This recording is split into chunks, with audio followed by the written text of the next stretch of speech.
You can't think journalism can get any dumber. Every day the news comes up with some dumber, more ridiculous story. So here we have BGR, which is tech journalism, coming to obviously the defense of whatever side is the biggest hack. So BGR here is defending Apple. So obviously that's what the hack side would do, and that's exactly what they're doing. I always like to look up the journalists that do these stories, and they're such hacks.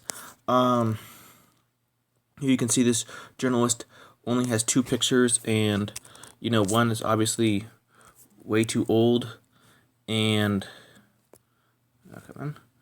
one is obviously way too old, and this one is the same picture used as an article, so it's probably meaningless.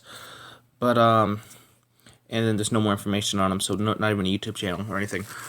So these journalists are just complete utter garbage. They're just making stuff up for Apple. So the whole idea of this is that Apple only slows down phones when the battery's about to die, but there's no proof of this. So it sounds much more like, because when someone has power like this, they're just going to abuse it. So because it's undocumented. So unless there's any statistics where they say, hey, your phone's about to die, we're gonna slow the processor down to make sure your phone stays alive because you need a new battery, it would make more sense just to say, hey, go take your phone into Apple and replace your battery so your phone can run properly. But no, they're going to slow it down so your phone feels old and slow, and then you're going to think, oh, it's because the excuse they use here of, oh, we need new apps. So, the apps need a faster system, so let's go spend another $1,000 at Apple and give them, $500 profit, $600 profit, and get the newest iPhone. And so the reason why this is ridiculous is because the newer phones, it doesn't really matter that much. I'm using a Note 3, it still runs everything fine. Now an S3 is garbage, but a Note 3 runs everything fine.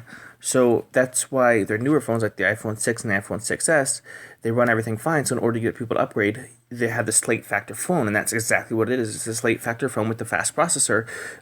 Makes people really like their phone and not care about a new phone because they're all the same. I have the Note 3, the Note 4, and the Note 7. I can't tell the difference between my Note 3 and my Note 7. It's all the same phone to me. I can, but really my brain just turns off and it's the same phone. All the apps are the same and everything.